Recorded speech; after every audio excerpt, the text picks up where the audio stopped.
Yeah, it's a shame that Doga can't be here at the moment. His mansion is pretty sweet. But sadly, we're gonna have to leave, I guess.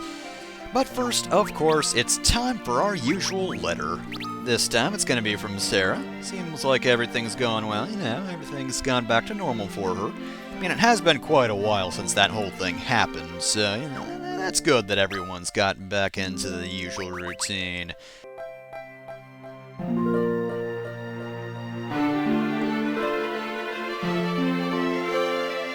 Well, that wasn't exactly my best pun, but yeah, you know what, it'll work. I mean, to be fair, does Jin even deserve a good pun being made about him? I mean, come on. Dude was the first actual boss of the game, but come on. He's old news. Tougher things have come by, and I've taken him down, so really, he is of no concern of mine. Last time, Doga did tell us to go find some sort of instrument, I don't know, a lute or something, but, why go find a lute when we could loot treasure? That didn't work nearly as well as I was hoping for. But we were told about an island just like this one, where there was a hidden cave we might be able to go into. And indeed, that looks exactly like a door, so let's enter it. And here we are in the Sunken Cave. I was just about to start describing it, but no, we got an enemy battle right off the bat. Okay, so these guys are probably the weakest enemies in the dungeon. Olagai doesn't really have anything going for him. Weak to lightning, of course, and, well, that's just about it. Same thing with Kelpie, really, which is a great name, by the way. Kelpie. Oh no, I'm so scared. Kelpie's gonna take me down. In fact, if I remember correctly, their attack and defense are actually the same. In fact, their HP is also really close as well, and yeah, both of them really suck. I do, however, I do like Olagai, I'll mention why in a sec, but these guys are killer hermits. I still find their animation hilarious, but, really hate these enemies. They are, well, yeah, they're tough. Maybe not the toughest enemies in the world, but Dante's almost dead? I do find they get critical hits a lot. Curse them, working off Fire Emblem rules. And they don't even really have that much going for them in terms of abilities or anything like that. Their attack is decent, but they don't do anything. They don't have any spells, no status effects they can cause. And they do have a weakness, but they are just very fast and tend to get some pretty good hits in, which is the main problem. If they were slower, they wouldn't be as much of a threat, because you can kill them fairly quickly. They've still got nearly 2,000 health, but not quite 2,000. It's like 1,600 or something like that. However, I do encounter them a lot, alongside one other enemy here. And yeah, both of those enemies that I run into a lot also happen to be the enemies that very much annoy me in this place. And trust me, here, I got a lot of random battles. It's a very short dungeon, but man, it feels like the encounter rate is through the roof. I mean, come on, look at how many steps I took here. Okay, pretty sure these are the enemies. These are sea witches. Now, these guys are a bit different. As per usual, of course, they're weak to lightning, but, would one of you care to show why you're annoying enemies?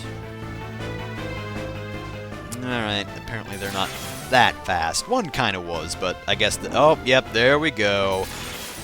Yeah, they can use Blazara. That's fun, right? Yeah, these are definitely the enemies I ran into here a lot, because I think they're actually a bit more annoying than the Killer Hermits. I mean, the Killer Hermits annoy me because they're not that tough, and yet they end up really putting a dent in me anyway. I mean, not a huge dent, but enough to make me want to heal, you know? So they annoy me just because they should be, maybe not terrible, but not that good either. These guys, on the other hand, no, they're actually legitimately fairly tough enemies, and pretty much every time I face them I have to heal. And again, they're fairly common, or at least they are for me. Personally, I kind of wish I just kept running into Kelpie and Crab Dude again. Because again, those guys are very, very easy. Also, I love Crab Dude's animation, where he just kind of looks awkward. Oh, hey guys, you wanna fight? Okay, yeah, let's do the fighting thing right here. I mean, I really don't want to fight in Sunken Cave. It's just personal reasons. Could we maybe do this someplace else, pretty please? Come on. Alright, fine, I guess. At least we warp to a little battle zone or something, I guess. Back there. This is good enough to fight in. I mean, I don't want to wreck this place either, but if you really say so. I mean, my friend Kelpie is certainly eager enough to fight you guys, but he really likes fighting things. Alright, so anyway, area itself. As I was going to say earlier, we've seen this background before, and I still like it, but again, I know this is an optional dungeon, but I do kind of wish it were more unique, because that's the closest thing this game has to good dungeons, is the fact that they do get fairly varied, and, you know, for an early DS game that doesn't actually look that good, it looks pretty good. That probably made no sense. It doesn't make any sense to me, so why did it make sense to anybody? Hey guys, I hated you in the last dungeon, and I hate you now. Thankfully, I believe this is the only time I ever encountered these guys in the dungeon. Even on or off camera, no matter what. I only encountered them this one time, and I still hate them because they're creepy. And also, they know how to use Blazara, so yeah, they suck in that regard as well. They are, of course, weak to lightning, and thank goodness for that. So, yeah, thank you for being dead. That was very nice of you. Now, please, I never want to encounter you guys ever again. Oh, and we leveled up off of them. That's great. That is one good thing about Sunken Cave is it's not the toughest dungeon in the world. It can be a little hard to survive just because you're probably going to be healing a lot, but it's very good for experience, so if you just stay by the entrance and run back and forth, you can level up fairly quickly for a while.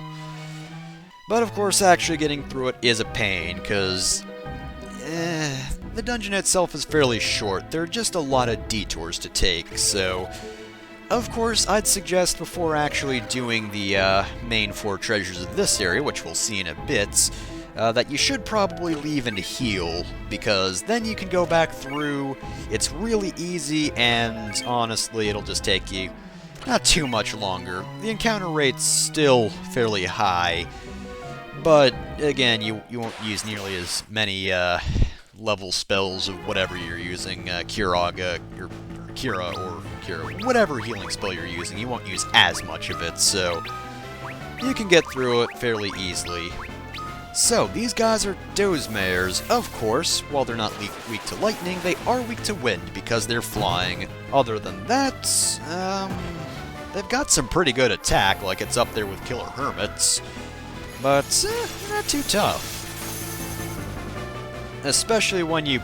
oh, I was going to say especially when you put them on ice, but yeah, they're closer to 2,000 HP, so that really didn't do much of anything.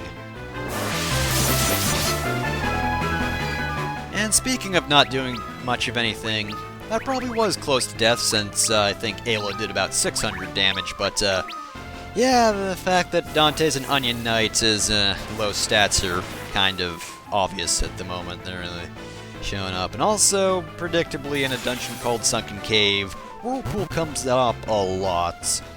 Unfortunately, it doesn't kill enemies that often.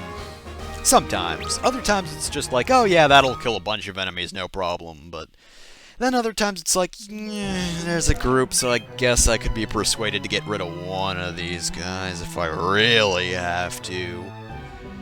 But yeah, that is a little unfortunate, so it does make terrain a little less useful, I guess. Ooh, Loki Harp.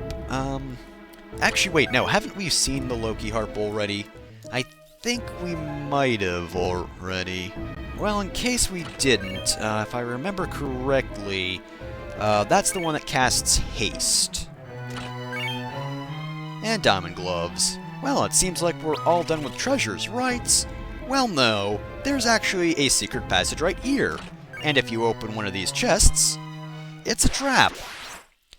And now we have to fight the zombie dragon. So, this guy is very powerful. He's got almost double the attack power of enemies we've been seeing in this dungeon, and 11,000 HP, and 27 defense, which isn't the best. And he might not be a boss, but he can attack twice, so he's pretty tough, right? Well, he does have one major weakness. You can probably guess what it is due to the fact that Dante's casting it. Oh yeah, look at that. That damn near... Ooh, jeez. Thankfully, William's in the back row, and thankfully he didn't attack anyone twice.